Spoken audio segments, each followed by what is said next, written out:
মানে চন্দ্র জগতের সূরা।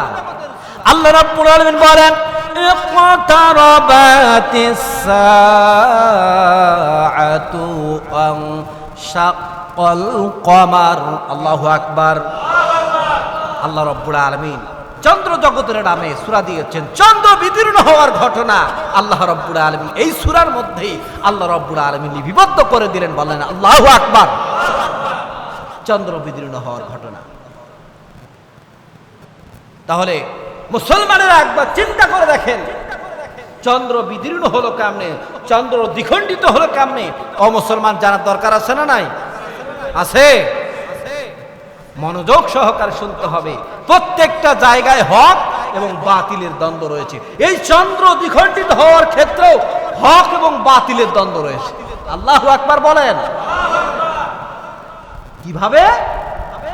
এই আয়াতের ভিতরে, প্রথম আয়াতের ভিতরে এই চন্দ্রটা বিদীর্ণ হওয়ার ঘটনা আল্লাহ তাআলা লিপিবদ্ধ করে দিয়েছেন। চন্দ্র কিভাবে বিদীর্ণ হলো? বিশ্বনবী মুহাম্মদুর রাসূলুল্লাহ সাল্লাল্লাহু আলাইহি ওয়াসাল্লাম তিনি যখন আল্লাহ রাব্বুল আলামিনের কোরআনের বাণী যখন কাফিরদের কর্ণকুহরে যখন পৌঁছাই দিতে লাগলেন, তখন মক্কার কাফেররা বিশ্ব নবীজির উপরে অকথ্য নির্যাতনের স্টিম রোলার চালিয়েছেন। কথা বলেন ঠিক না ব্যাটি? অকথ্য নির্যাতনের স্টিম রোলার চালিয়েছেন। কথায় টানে না?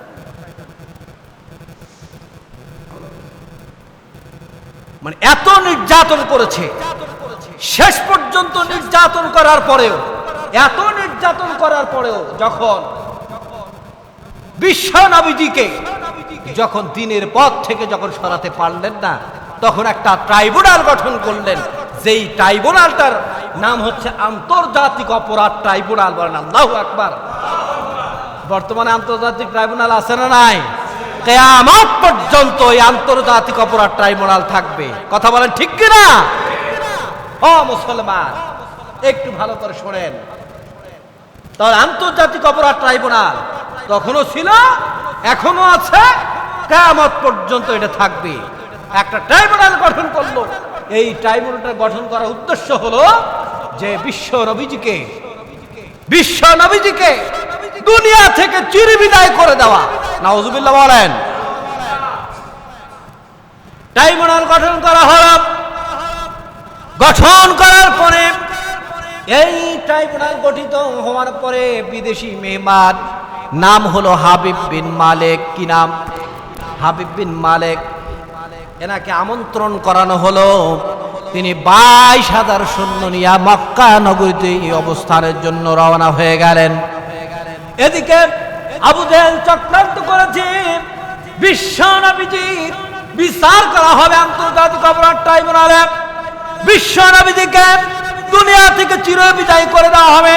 এই চক্রান্তটা ছিল আবু জাহেলের, যার কারণে তিনি দুইটা চেয়ার স্থাপন করলেন। একটা চেয়ার হলো স্বর্ণ খচিত চেয়ার, আর আরেকটা চেয়ার হলো রৌপ্য খচিত চেয়ার। আবু জাহেলের চিন্তা ভাবনা এরকম ছিল, স্বর্ণ খচিত চেয়ারের মধ্যে বসবে বিদেশি মেহমান হাবিব বিন মালিক, আর রৌপ্য খচিত চেয়ারের মধ্যে বসবেন আবু জাহেল। আর বিশ্ব নবীজিকে ওই বিচারের ডাক দিয়ে নিয়ে এসে সামনে দাঁড় করা রেখে বিশ্ব নবীজির বিচার করা হবে। এই চক্রান্তটা ছিল আবু জাহেলের। এবার আবু জাহেল এই চক্রান্ত মোতাবেক একটা মঞ্চ স্থাপন করলেন। মঞ্চের মধ্যে দুইটা চেয়ারের ব্যবস্থা করলেন। ব্যবস্থা করার পরে এবার বিদেশি মেহমান হাবিব বিন মালিক চলে আসলো তার সৈন্যবাহিনী নিয়ে। রৌপ্য খচিত চেয়ারের মধ্যে আবু জেহেল বসলেন, আর স্বর্ণ খচিত চেয়ারের মধ্যে বিদেশি মেহমান হাবিব বিন মালিক বসলেন। বসার পরে এবার বিশ্ব নবীজিকে ডেকে আনার জন্য লোক পাঠিয়ে দেওয়া হল। বিশ্ব নবীজি তখন হযরত ওমর ফারুক রাদিয়াল্লাহু তাআলা আনহুর সঙ্গে তখন বসা ছিল। এমত অবস্থায় গিয়া ওই লোকটা বিশ্ব নবীজিকে বললেন, ইয়া মুহাম্মদ, হে মুহাম্মদ, আপনাকে এই মুহূর্তে আবু জেহেল ডেকে পাঠিয়েছেন, আপনি এখন আমার সঙ্গে চলেন। পাশে বসা কে ছিল? বলেন পাশে কে বসা ছিল? ওমর। এবার ওমর বললেন, ইয়া রাসূলুল্লাহ, ইয়া হাবিবাল্লাহ, আপনি সেখানে একা যাবেন না, আপনি ওখানে গেলে আবু জাহেল নিশ্চিত আপনাকে হত্যা করার চেষ্টা করবে, আপনি ওখানে একা যাবেন না। আল্লাহ নবী বিশ্ব নবী বললেন, ইয়া ওমর, হে ওমর, তোমার চিন্তা করার কোনো কারণ নাই, আমি সেখানে একা যাচ্ছি না, আমার সঙ্গে স্বয়ং আল্লাহ রাব্বুল আলামিন সেখানে রয়েছেন। বলেন সুবহানাল্লাহ। আর আল্লাহ যদি কারো সাথে থাকেন, তার কোনো চিন্তা আছে? তার কোনো ভয় আছে? তার কোনো ডঙ্কা আছে? না। এবার রওনা হয়ে গেলেন। এবার যখন মঞ্চের কাছাকাছি, যখন বিশ্ব নবীজি যখন মঞ্চের কাছাকাছি, যখন ঠিক সেই সময় আলেক তিনি যখন দেখতে পারলেন ছাত্র ক্লাসের মধ্যে যখন শিক্ষক প্রবেশ করে, ছাত্র যেমন ভাবে দাঁড়ায়া যায়, স্যারকে দেখার পরে, শিক্ষককে দেখার পরে হাবিব বিন মালেক বিশ্ব নবীজির চেহারা দর্শন করার সাথে সাথে ঠিক তেমনি ভাবে চেয়ার থেকে দাঁড়িয়ে গেলেন। বলেন সুবহানাল্লাহ। এখন চেয়ার থেকে দাঁড়িয়ে গেলেন। এবার বিশ্ব নবী যখন মঞ্চের কাছাকাছি, একেবারে কাছাকাছি, তখন বিশ্ব নবীকে বললেন, ইয়া মুহাম্মদ সাল্লাল্লাহু আলাইহি ওয়াসাল্লাম, আপনি এদিকে আসুন, আপনি চেয়ারে বসুন। হাবিব বিন মালেক বলছে, আল্লাহু আকবার বলবেন না? তাকে বিশ্ব নবীজিকে হত্যা করার জন্য এখানে নিয়ে আসছে, বিশ্ব নবীজির বিচার করার জন্য নিয়ে আসছে। এবার যখন কাছাকাছি হয়ে গেল, তখন তিনি বললেন, হাবিব বিন মালেক বলেন, ইয়া মুহাম্মদ, হে মুহাম্মদ, আপনি আমার চেয়ারে বসুন। আল্লাহ রাসূল সাল্লাল্লাহু আলাইহি ওয়াসাল্লাম হচ্ছেন আদর্শের নবী। সুবহানাল্লাহ বলবেন না? কিসের নবী? আদর্শের নবী। তিনি আদর্শ শিক্ষা দিয়েছেন। বলছে, আপনি হচ্ছেন আমার মেহমান, আপনি অন্য দেশ থেকে এখানে আসছেন, আপনি মেহমান, আপনি বরং ওই চেয়ারের মধ্যে বসুন। মনে করেন আমি যদি আপনাদের প্রাক্তন খতিব মহোদয়ের বাসায় যদি যাই, কোনোদিন যদি যাই, সেই ক্ষেত্রে চেয়ার মাত্র একটা। এখন বলুন তো, খতিব মহোদয় কি করবেন? উনি বসে থাকবেন না মেহমানকে আগে বসতে দিবেন? কি করবেন? অবশ্যই উনি ওনার জায়গা থেকে বলবেন যে আপনি বসুন, কারণ বিশ্বনবীজির শিক্ষা এইটা। সুবহানাল্লাহ বলবেন না? পরে বসুক আর না বসুক সেটা পরের বিষয়, পরে আমার বয়স কম হবে না, হুজুর আপনি বসেন, আমি তো আমার দিক থেকে এটা বলবো। তো বিশ্বনবীজি যখন এরকম করছে, হাবিব বিন মালেক বিশ্বনবীজির হাত ধরে বললেন, ইয়া মুহাম্মদ, আপনি এই চেয়ারের মধ্যে বসুন। জোর করে ধরে আল্লাহ রাসূল সাল্লাল্লাহু আলাইহি ওয়াসাল্লাম সন্নিহিত চেয়ারে আল্লাহ রাসূল সাল্লাল্লাহু আলাইহি ওয়াসাল্লামকে বসায় দিলেন। বলেন সুবহানাল্লাহ। সম্মান দেওয়ার মালিক কে? কেড়ে নেওয়ার মালিক কে? চেয়ারের মধ্যে বসায় দিলেন। এবার দাঁড়ায় আছেন বিদেশি মেহমান হাবিব বিন মালেক, পাশের চেয়ারে বসা কে? আবু জাহেল পাশের চেয়ারে বসা।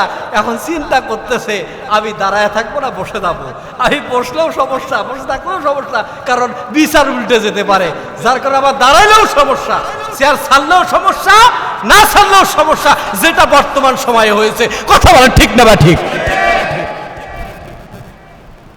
এখন অবস্থাটা কিন্তু এইরকমই হয়েছে। এটার সাথে দেখেছি হুবহু মিল। আরে সর্বনাশ, সেটা ঘটনা ঘটেছে কোন সময়, আর বর্তমান সময়ে এসে আমরা ওই দৃশ্যের সাথে একেবারে হুবহু মিল দেখতে পাইছি। কথা বলেন ঠিক না বা ঠিক? এবার চেয়ার ছাড়লেও সমস্যা, ধরে রাখলেও সমস্যা। এবার হাবিব বিন মালেক এখন পাশেই বসা, আর আবু জাহেল চিন্তা করতেছে কি করব। শেষ পর্যন্ত বললেন, পাশেই কিন্তু দাঁড়ানো হাবিব বিন মালেক, এবার বললেন, স্যার আপনি বরং এই চেয়ারের মধ্যে বসুন, আমি দাঁড়ায় থাকি। যে এই কথা বলা, আর হাবিব বিন মালেক সাথে সাথে রৌপ্য খচিত চেয়ারের মধ্যে বসে গেলেন। বলেন সুবহানাল্লাহ। বসে গেলেন। এখন বসার পরে এখন দাঁড়ায় কে? বলেন দাঁড়ায় কে? সম্মান দেওয়ার মালিককে, কেড়ে নেওয়ার মালিককে আল্লাহ। এবার দাঁড়ায় আছে। এবার বলছে, স্যার, আবু জাহেল বলছে, স্যার এই মোহাম্মদ হলো পাগল, মোহাম্মদ হলো জাদুকর, মোহাম্মদ হলো রাষ্ট্রদ্রোহী, মোহাম্মদ হলো ধর্মদ্রোহী। বলেন নাউজুবিল্লাহ। যখন এরকম করে বললেন, হাবিব বিন মালেক চিন্তা করলেন, এত সুন্দর চেহারার মানুষ, এত সুন্দর আকৃতির মানুষ এরকম মিথ্যা কথা বলতে পারে না, ইনি জাদুকর হতে পারে না, ইনি রাষ্ট্রদ্রোহী হতে পারে না, এরা ইসলাম দ্রোহী হতে পারে না, ইনি একজন নিঃসন্দেহে একজন ভালো মানুষ। সুবহানাল্লাহ বলেন। মনে মনে বলতেছে। যখন এরকম করে বলছে, এবার বলছে, স্যার মুহাম্মদ যদি সত্যিকারের নবী নিজেকে দাবি করে, বার্তাবাহক নিজেকে দাবি করে, রাসূল নিজেকে দাবি করে, আল্লাহ রাসূল নিজেকে দাবি করে, যদি সত্যিকারে তিনি নবী হয়ে থাকেন তাহলে ওই যে আকাশের চাঁদটা দেখা যায়, ওই আকাশের চাঁদটা দ্বিখণ্ডিত করে দেখা। নাউজুবিল্লাহ বলেন। যখন এরকম করে বলছে, কারণ তাদের চাওয়া পাওয়া, যারা বিধর্মী, যারা ইসলামের দুশমন, যারা কোরআনের দুশমন, তারা কিন্তু অযৌক্তিক কিছু কথাবার্তা বলে, তাদেরকে আলেম ওলামাদেরকে ঠেকানোর জন্য কথা বলেন, ঠিক না বা ঠিক? যখন এরকম করে বলছে, তখন পাশেই চেয়ারে বসা ছিল কে? হাবিব বিন মালিক। হাবিব বিন মালিক বলছে, এই তুমি যে কথা বলছো, মুহাম্মদকে যে তুমি বলছো ধর্মদ্রোহী, জাদুকর, তুমি উল্টাপাল্টা কথা বলছো, আমার তো মনে হয় পাগল বলছো, আমার তো মনে হয় তুমি পাগল। আল্লাহু আকবার। যখন এই কথা বলছে যে তুমি পাগল, এবার পাশ থেকে বিশ্বনবী বললেন, বিশ্বনবী সাল্লাল্লাহু আলাইহি ওয়াসাল্লাম বললেন যে আপনি আমার মেহমান, যদি আমাকে অনুমতি দেন তাহলে আমি ওই আল্লাহর কাছে চাইতে পারি। আল্লাহ চাইলে ওই আকাশের চাঁদটাকে আল্লাহ তাআলা দ্বিখণ্ডিত করে দিতে পারেন। সুবহানাল্লাহ বলেন। পাশে আবু জেহেল বললেন যে না না স্যার, এটা হতে পারে না, কারণ কোনো সময় দেওয়া যাবে না, কারণ আবু জেহেল জানে বিশ্বনবী এটাও করে দেখাতে পারেন। সুবহানাল্লাহ।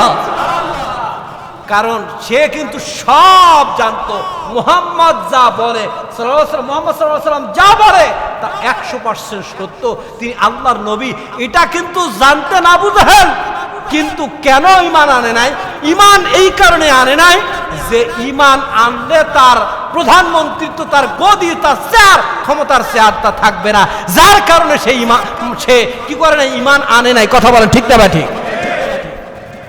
ও মুসলমান, বুঝতে হবে।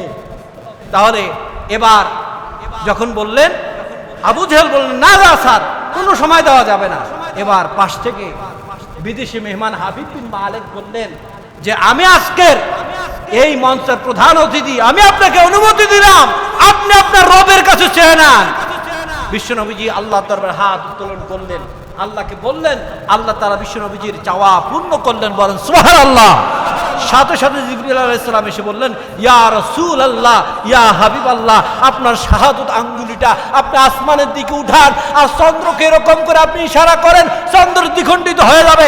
যখন আল্লাহ রাসূল সাল্লাল্লাহু আলাইহি সাল্লামকে এই কথা বললেন, আল্লাহ রাসূল সাল্লাল্লাহু আলাইহি সাল্লাম আসমানের দিকে যখন আঙ্গুলিটা উঠালেন আর ইশারা করলেন, ইশারা করার সাথে সাথে ওই আসমানের চাঁদটা দ্বিখণ্ডিত হয়ে গেল। বলেন সুবহানাল্লাহ।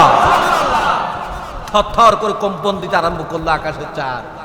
বিশ্বনবী বললেন, ও চাঁদ তুমি কম্পন দিচ্ছ কেন? চাঁদ বলছে, ইয়া রাসূলুল্লাহ, আপনি শুধু মানুষের নবী না, আপনি আমারও নবী। সুবহানাল্লাহ বলেন। যে আপনার সঙ্গে যদি আজকে সামান্যতম বেয়াদবি হয়ে যায়, আল্লাহ রাব্বুল আলামিন যখন আমাকে বিচারের কাঠগড়ায় দাঁড় করাবেন, আমাকে যদি বলে আমার নবীর সঙ্গে কেন বেয়াদবি করেছিস, আমি কোনো জবাব দিতে পারবো না, যার ভয় আমি থরথর করে কাঁপতেছি। আল্লাহু আকবার বলেন। অবশ্য বাংলাদেশের ভূখণ্ডে আপনারা দেখেছেন আল্লাহর নবীকে নিয়ে বিভিন্ন প্রকারের বাজে মন্তব্য পর্যন্ত করেছে। কথা বলেন, ঠিক না বা ঠিক? অথচ তাদের বিচার কিন্তু বাংলাদেশের ভূখণ্ডে হয় নাই, বিচার হয়েছে শুধুমাত্র আলেম ওলামাদের। কথা বলেন, ঠিক না বা ঠিক? আল্লাহ রাসূলের প্রেম যার ভিতরে থাকবে না, সে কখনো মুমিন হতে পারে না। আর আল্লাহ রাসূলের শাফায়াত সে পাবে না। কি পাবে? বলেন পাবে? পাবে না। এবার আল্লাহ রাসূল সাল্লাল্লাহু আলাইহি ওয়াসাল্লাম তার শাহাদাত আঙ্গুলি দিয়ে আবার ইশারা করলেন, সাথে সাথে দ্বিখণ্ডিত চাঁদ একত্রিত হয়ে গেলেন। বলেন সুবহানাল্লাহ। এই দৃশ্য দেখে হাবিব বিন মালিক আর স্থির থাকতে পারলেন না, সাথে সাথে বিশ্ব নবীজির হাতে হাত রেখে কালেমা পড়ে মুসলমান হয়ে গেলেন। সুবহানাল্লাহ। আল্লাহ তাআলা চন্দ্র জগতের নামে সূরা দিয়েছেন, এই সূরার ভিতরে শিক্ষা আছে। শিক্ষা আছে না নাই? সেই সময় ট্রাইব্যুনাল ছিল, এই সময় ট্রাইব্যুনাল আছে। ঈমানদারদেরকে ধ্বংস করার জন্য, কোরআনওয়ালাদেরকে ধ্বংস করার জন্যই এই ট্রাইব্যুনালের সৃষ্টি হয়েছিল। সেই সময়ে, বর্তমান সময়ে ওই ট্রাইব্যুনাল আছে, কিয়ামত পর্যন্ত এই ট্রাইব্যুনাল থাকবে। কিন্তু আল্লাহওয়ালা লোকেরা, ইসলাম প্রিয় লোকেরা, কোরআনওয়ালারা কখনো ভীত সন্ত্রস্ত হবে না। তারা ফাঁসির কাছে হাসতে হাসতে ফাঁসি বরণ করবে, তারপর বাতিলের কাছে মাথা নত করবে না। কথা বলেন, ঠিক না বা ঠিক?